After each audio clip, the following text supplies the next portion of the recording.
Hello, and welcome to Auto Be Careful, the place for car safety, news, and information. I'm Gene, and today we're going to talk about some recently published driver assist and self driving safety data and why it's not as good as it could be. Let's start by talking about the report published by Waymo on May 1st, 2025, discussing how Waymo's automated driving system, or ADS, is better than human drivers. The report compares Waymo's ADS's performance against the performance of human drivers in cities where Waymo operates, and the results were pretty impressive. The paper noted 92% fewer crashes with injuries to pedestrians, 82% fewer crashes with injuries to cyclists, and 82% fewer crashes with injuries to motorcyclists. In all, the paper looked at 11 different crash types and found that Waymo's ADS system performed better than a human driver in all crash types where there was a statistically significant difference. Now let's talk about Tesla's vehicle safety report for Q1 of 2025. These results were also impressive. Tesla noted one collision for every 7.44 million miles when using their Level 2 Advanced Driver Assist system versus one collision for every 702,000 miles for the average US driver. Tesla notes that based on this data, their system is 10 times better than the average US driver. Unlike Waymo, Tesla does not limit their data to specific cities because Tesla's system is able to be operated anywhere with a compatible road. One thing I've mentioned in a previous video is Tesla does internally consider any collision that occurs within 5 seconds of their driver assist system disengaging to be related to that system. However, it isn't clear that these numbers are reported with that consideration in mind. Nevertheless, the report does show a clear year-over-year improvement in their system.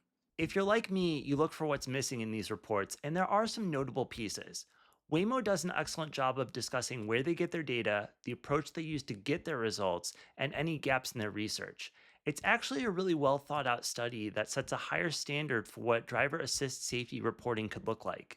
While they break down collisions by injury severity, I really wish they had included a baseline number showing all collisions and not just those with injuries. This information probably doesn't matter to the average person since you and I can't go out and buy a Waymo car, so individuals aren't responsible for any property damage that's caused by a collision. Therefore, it does make sense that Waymo would focus on injury related collisions here. However, Waymo did announce on April 24th that they're exploring the possibility of selling their vehicles to the general public, and that would make this data much more critical. The Tesla report doesn't really provide a whole lot of information, especially when you compare it with the Waymo report. The Tesla report simply talks about all collisions, but it doesn't do any work to break it down by collision severity or injury severity. The report also curiously shows how Tesla vehicles without advanced driver assist systems active still have fewer crashes than the US average, but fails to mention that Tesla's vehicles have other safety systems like automatic emergency braking that may not be on the average US vehicle. The report does a good job of showing how Tesla's automated driver assist system has improved over the years, but it doesn't really show the whole story. From these reports, you can reasonably conclude that driver assist systems are getting better every year. You might even conclude that the driver assist systems improve vehicle safety compared to the average US driver. Beyond that, you can't really tell a whole lot, and that's a pretty big problem when you're trying to compare safety features.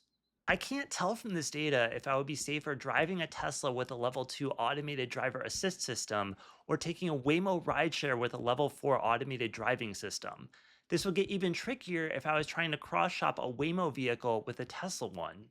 The problem isn't simply the way manufacturers are reporting their results, it's actually the data that they're using. One issue is that while Tesla reports the total number of crashes, Waymo is reporting their data based on the number of crashes with injuries. On top of this, Waymo is reporting collisions based on the cities that they operate in, while Tesla is basing their report on estimated collisions nationwide. If you combine this with different methodologies for getting the results, it becomes unclear which path is safer to get to your destination. If you've been watching my channel, you know there are agencies like the NHTSA that have the ability to standardize reporting for research purposes and publish the data as a public service. I've even gone over some of their data in a previous video. The NHTSA in particular has a team called the Autonomous Vehicle Oversight Team that's charged with overseeing and investigating self-driving vehicles. This team is well positioned to gather and report the data we would need to make these direct comparisons.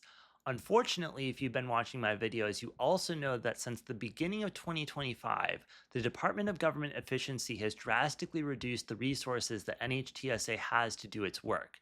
The Autonomous Vehicle Oversight Committee has had its staffing cut from 7 individuals down to 4, which could not come at a worse time as these technologies become more prevalent. These staffing changes are particularly interesting because of the individuals behind these changes.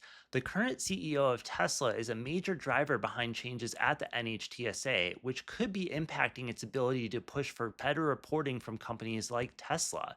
If this proves to be the case, it could make it harder for the public to make well informed decisions, which would put road users at risk.